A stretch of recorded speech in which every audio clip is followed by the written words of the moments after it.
السلام علیکم ویورز، اس قسط کے آغاز میں بمسی بازار کے تاجروں کو اکٹھا کر کے اعلان کر رہا ہوتا ہے کہ ارطغرل صاحب گورنر صاحب کے ساتھ تشریف لا رہے ہیں اور گورنر تاجروں سے کوئی اہم بات کرنا چاہتے ہیں۔ دوحان سامسا کو کہتا ہے اس پہاڑی ریچھ کی آواز تو سنو، کیسے چنگاڑتا ہے یہ۔ اتنے میں ارطغرل اور گورنر باہر تشریف لے آتے ہیں۔ تمام لوگ خوش آمدید کے نعرے لگاتے ہیں۔ علی کو تمام تاجروں کی طرف سے گورنر کو خوش آمدید کہتا ہے۔ وہ کہتا ہے کہ ارطغرل نے ہمیں ناجائز ٹیکسوں سے نجات دلائی، غداروں سے اور ڈاکوؤں سے بھی نجات دلائی۔ اس سب پر ہم ارطغرل کے بہت شکر گزار ہیں اور آپ کے بھی شکر گزار ہیں کہ آپ نے ہمارے ساتھ تجارت کو روکا نہیں۔ تمام لوگ اس بات سے اتفاق کرتے ہیں۔ ایک دکان کی چھت پر کچھ آدمی چھپے ہوئے ہوتے ہیں۔ حلیمہ سلطان کو کہتی ہے کہ میں نے آپ کے بابا اور بھائی کے بارے میں سنا، مجھے بہت افسوس ہوا۔ حلیمہ کہتی ہیں کہ غدار ہر جگہ سرایت کر چکے ہیں۔ حلیمہ کہتی ہے ارطغرل صاحب تمام غداروں کو اس زمین سے پاک کر دیں گے۔ گورنر تاجروں کے ساتھ بات کرتے ہوئے ان کو بتاتا ہے کہ میں نے ہانلی بازار کے ساتھ تجارت دوبارہ شروع کر دی ہے اور اس کے علاوہ میں نے آپ کے واجبات دینے کے لیے حکم دے دیا ہے۔ اتنے میں ایک تیر گورنر کو لگتا ہے اور وہ وہاں پر ہی گر جاتا ہے۔ حلیمہ بابا بابا پکارتی ہوئی آگے بڑھتی ہے۔ ہر طرف ہلچل مچ جاتی ہے۔ ارطغرل ترگت کو کہتا ہے کہ یہ تیر کس نے چلایا ہے۔ بمسی اور دوحان بھی جس طرف سے تیر آتا ہے اس طرف دیکھنا شروع کرتے ہیں۔ اتنے میں ایک آدمی بھاگتا ہوا نظر آتا ہے۔ ارطغرل اپنے سپاہیوں کو کہتا ہے کہ فوراً اس کے پیچھے جاؤ۔ ترگت اس سپاہی کے پیچھے جاتا ہے۔ ویسلوس غصے میں ارطغرل کو کہتا ہے کہ یہ یہاں پر ختم نہیں ہونے والا، یاد رکھو کہ یہ حادثہ تمہارے سرائے میں ہوا ہے اور تم اس کے ذمہ دار ٹھہرائے جاؤ گے۔ اگر گورنر کو کچھ ہوا تو میں تمہارا سر کچل دوں گا۔ اتنے میں وہ آدمی بازار سے باہر آ کر ایک گھوڑا رکھا ہوتا ہے اور اس پر بیٹھ کر فرار ہو جاتا ہے۔ ترگت چونکہ گھوڑے کے بغیر ہوتا ہے، اتنے میں دوسرے سپاہی گھوڑے لے کر وہاں پر آ جاتے ہیں۔ ترگت کہتا ہے کہ فوراً ان کے پیچھے جانا ہے ہمیں۔ دوسری طرف گورنر کو بمسی اٹھا کر فوراً سرائے کے اندر لے کر آتا ہے۔ آرتک صاحب بھی اس کے پیچھے آتے ہیں۔ بمسی کہتا ہے تھوڑا صبر کریں گورنر، آپ ٹھیک ہو جائیں گے۔ ویسلوس کہتا ہے یہ تمہارا بازار ہے، تمہارا ہی سرائے ہے اور تمہارا مہمان ہے، اگر تم اس کے ذمہ داروں کو ڈھونڈو گے نہیں تو شہنشاہ کی نظر میں تم ہی مجرم ہوگے۔ تمام لوگ تلواریں نکالتے ہیں۔ ارطغرل ان کو منع کر دیتا ہے۔ ارطغرل کہتا ہے کہ جب میں تمہارے قلعے میں آیا تھا تو تمہیں یاد نہیں کیسے غداروں نے کیا تھا، اور یہ بھی کسی غدار کا کام ہے۔ ویسلوس کہتا ہے ادھر ادھر کی مت ہانکو، تم سے یہ بازار سنبھالا نہیں جا رہا، یہ ایک فساد کا گڑھ بن چکا ہے۔ ارطغرل کہتا ہے میں اس کو پکڑ لوں گا اور پھر جس کے ہاتھ میں اس کی لگام ہوگی اس کو مرنے کے لیے قبر بھی نصیب نہیں ہوگی۔ ویسلوس آرتک صاحب کو کہتا ہے کہ اپنے ہاتھ ہٹاؤ۔ حلیمہ کہتی ہے بس کرو، میرے بابا کا علاج ہونے دو۔ آرتک صاحب کہتے ہیں گورنر کی حالت اچھی نہیں ہے، ہمیں اپنا کام کرنے دیں۔ ویسلوس کہتا ہے میں کسی بھی ترک پر اعتبار نہیں کر سکتا، میں گورنر کو ہاتھ بھی نہیں لگانے کی اجازت دوں گا۔ حلیمہ وہاں پر روتی ہوئی بیٹھ جاتی ہے۔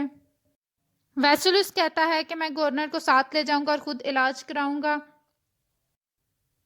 حلیمہ کہتی ہے کہ اگر میں آج زندہ ہوں تو یہ آرتک صاحب کی مہربانی ہے، تم یہاں سے چلے جاؤ اور برائے مہربانی میرے بابا کا علاج ہونے دو۔ پھر آرتک صاحب سب کو باہر بھیج دیتے ہیں۔ دوسری طرف جاودار قبیلے میں اسلحان خاتون کی بات سعادتین کوپیک سے طے ہو رہی ہوتی ہے۔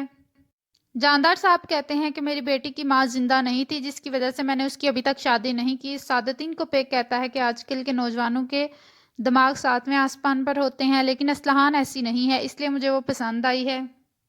اورال کہتا ہے کہ میری بہن ایک بہادر ہرنی ہے۔ جاندار صاحب کہتے ہیں کہ وہ اپنی شادی اپنی مرضی سے کرنا چاہتی ہے۔ امیر سعادتین کہتا ہے کہ اگر ایسا ہے تو پھر یہ میرے پر ہے کہ میں اسلحان خاتون کو دل کس طرح اپنے لیے راضی کرتا ہوں۔ دوسری طرف چولپان اسلحان خاتون کو سمجھا رہی ہوتی ہے کہ کون سی ایسی لڑکی ہے جس کی محل میں رہنے کی رضامندی نہیں ہوتی۔ سعادتین کوپیک کوئی عام آدمی نہیں ہے، وہ سلطان کے امیر ہیں، تم شاید ان کے بڑی عمر میں ہونے کی وجہ سے اعتراض ہے۔ لیکن تم ان کے دل کو دیکھو، ان کا دل ابھی بھی جوان ہے، تم اور تمہارے بچے اس کے ساتھ بہت خوش رہیں گے۔ اصلاحان خاتون کہتی ہیں کہ میں اپنا قبیلہ اور اپنا خیمہ کیسے چھوڑ کر ایک محل میں جا سکتی ہوں؟ میں کس طرح اپنے خاندان کو چھوڑ سکتی ہوں؟ چولپان خاتون کہتی ہے کہ یہ تو ہر بیٹی کو کرنا پڑتا ہے، میں بھی تو محل سے آ کے یہاں پر رہ رہی ہوں۔ اتنے میں جاندار صاحب اندر آتے ہیں۔ وہ چولپان خاتون کو کہتے ہیں کہ مجھے اصلاحان سے کچھ بات کرنی ہے۔ چولپان وہاں سے چلی جاتی ہے۔ پھر وہ اصلاحان خاتون کو کہتے ہیں تم یہ سب کچھ کیا سوچ کر رہی ہو؟ تمہیں میری اور میرے قبیلے کی عزت کا کوئی بھی خیال نہیں ہے۔ اصلاحان کہتی ہے کہ آپ نے میرے دل کی مرضی پوچھی ہے اور میرے دل کی مرضی سعادتین کوپیک کے ساتھ نہیں ہے۔ جاندار صاحب کہتے ہیں تم سعادتین کوپیک کو جانتی نہیں ہو؟ تم ارطغرل کے لیے تو رضامند ہوگی تھی، تب میری عزت کا خیال رکھا تھا۔ تمہیں میری مرضی کے مطابق ہی چلنا پڑے گا۔ دوسری طرف سپاہی ابھی تک اس آدمی کے پیچھے ہوتے ہیں۔ وہ آدمی ایک جگہ گھوڑا کھڑا کر کے تو ایک طرف کو چلا جاتا ہے۔ ترگت سپاہیوں کو کہتا ہے کہ فوراً اس کے پیچھے جاؤ۔ سپاہی اس کے پیچھے جاتے ہیں تو وہاں پر ایک جال ہوتا ہے جو اس کے آدمی حملہ کر دیتے ہیں ترگت اور اس کے سپاہیوں پر۔ دوسری طرف سرائے میں ارطغرل سامسا سے پوچھتا ہے کہ ترگت کی کوئی خبر ہے؟ سامسا کہتا ہے نہیں، ابھی تک کوئی نہیں آئی۔ آرتک صاحب تیر نکال چکے ہوتے ہیں۔ گورنر ہلینا سے بات کرنا چاہتا ہے۔ آرتک صاحب ہلینا کو بلا کر لے کر آتے ہیں۔ اتنے میں ویسولس کا پنڈت بھی وہاں پر آ جاتا ہے۔ آرتک صاحب ارطغرل کو بتاتے ہیں کہ ان کی حالت ٹھیک نہیں ہے۔ گورنر ہلینا کو کہتا ہے کہ کائیوں پر بھروسہ رکھنا تم، اور ان کی بے گناہی ثابت ہو چکی ہے۔ وہ ارطغرل کو کہتے ہیں کہ میری بیٹی اب تمہارے حوالے ہے، اور ہلینا کو کہتے ہیں کہ تم اگر کہیں بھروسہ کر سکتی ہو تو وہ صرف ارطغرل ہے۔ ہلینا کہتی ہے کہ آپ ٹھیک نہیں ہیں، آپ اس طرح کی باتیں نہ کریں، آپ بچ جائیں گے۔ اتنے میں گورنر کی جان نکل جاتی ہے۔ ویسولس ارطغرل کو کہتا ہے کہ میں نے گورنر کو روکا تھا لیکن وہ نہیں رکے، وہ تم پر بھروسہ کر کے یہاں پر آئے۔ ہلینا ویسولس کو کہتی ہے کہ بس کر دو، میرے بابا کے آخری الفاظ تم نے نہیں سنے۔ حلیمہ ہلینا کو دلاسا دیتی ہے۔ دوسری طرف ترگت اور اس کے سپاہی اس آدمی کے پیچھے جاتے ہیں لیکن وہ بھاگ جاتا ہے۔ اس کے بعد جاودار قبیلے کا منظر شروع ہوتا ہے۔ امیر سعادتین اور اورال کھیل رہے ہوتے ہیں۔ اورال کہتا ہے میں کافی دیر سے کھیلا نہیں ہوں۔ سعادتین کوپیک کہتا ہے اس کا مطلب ہے کھیلنے سے پہلے ہی تم اپنی ہار تسلیم کر چکے ہو۔ تمہیں کامیاب ہونا ہے تو نتائج کو مد نظر رکھے بغیر کام کرنا ہوگا۔ اتنے میں باتوہان اندر آتا ہے اور وہ بتاتا ہے کہ سرائے میں گورنر کا قتل ہو چکا ہے۔ سعادتین کوپیک غصے میں آ جاتا ہے اور کہتا ہے کہ ارطغرل تم نے ایک دفعہ پھر سارے کام خراب کر دیے۔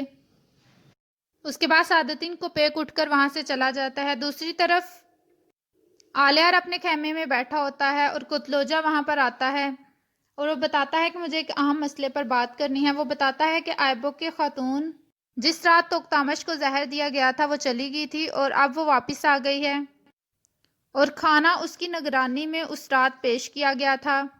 مجھے شک ہے کہ اس میں وہ عورت ملوث ہے۔ اتنے میں اصلاحان آلیار کے خیمے میں آتی ہے۔ آلیار اصلاحان کو کہتا ہے کہ تمہارا کیا خیال ہے سعادتین کوپیک کے رشتے کے بارے میں؟ تم جو بھی فیصلہ کرو گی بے شک وہ نام میں ہوگا، میں تمہارا ساتھ دوں گا۔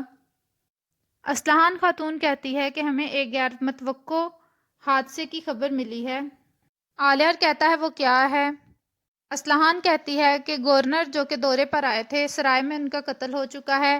دوسری طرف سعادتین کوپیک یہ خبر جا کر جاندار صاحب کو بتاتا ہے اور جاندار کہتا ہے کہ میں نے اپنے بیٹے اورال پر شک کیا، میں نے اس کا ساتھ نہیں دیا، اور دیکھو اس آدمی ارطغرل نے کیا کر دیا ہے۔ سعادتین کوپیک کہتا ہے کہ ہمیں شہنشاہ کے ساتھ امن قائم رکھنا تھا، دوسری طرف منگول ہم پر حملہ کرنے کے لیے تیار ہیں، اگر منگول بھی حملہ کر دیں اور ادھر سے شہنشاہ کے سپاہی بھی حملہ کر دیں تو ہم کچل لیے جائیں گے۔ مجھے اس سب کی خبر سلطنت کو کرنی چاہیے۔ اب سلطان کو چاہیے کہ وہ جلد سے جلد ارطغرل کے بارے میں کوئی فیصلہ سنائیں۔ سعادتین کوپیک کہتا ہے کہ مجھے جلد ہی شہنشاہ کو اپنا تعزیتی خط لکھنا ہوگا ورنہ بہت برا ہو جائے گا۔ اتنے میں آلیار خیمے میں آتا ہے اور وہ کہتا ہے کیا جو میں نے سنا وہ سچ ہے بابا؟ سعادتین کو پیک کہتا ہے کہ ارطغرل نے ہی اس کا قتل کیا ہے۔ آلیار کہتا ہے وہ اس کے قریبی دوست تھے۔ سعادتین کو پیک کہتا ہے ارطغرل جانتا ہے کہ اس نے اپنے دوستوں کو کس طرح دیوار کے ساتھ لگانا ہے۔ اور یہاں پر اس قسط کا اختتام ہو جاتا ہے۔ ویڈیو پسند آئے تو لائک کریے گا، سبسکرائب کریے گا اور شیئر کریے گا۔ تھینک یو، اللہ حافظ۔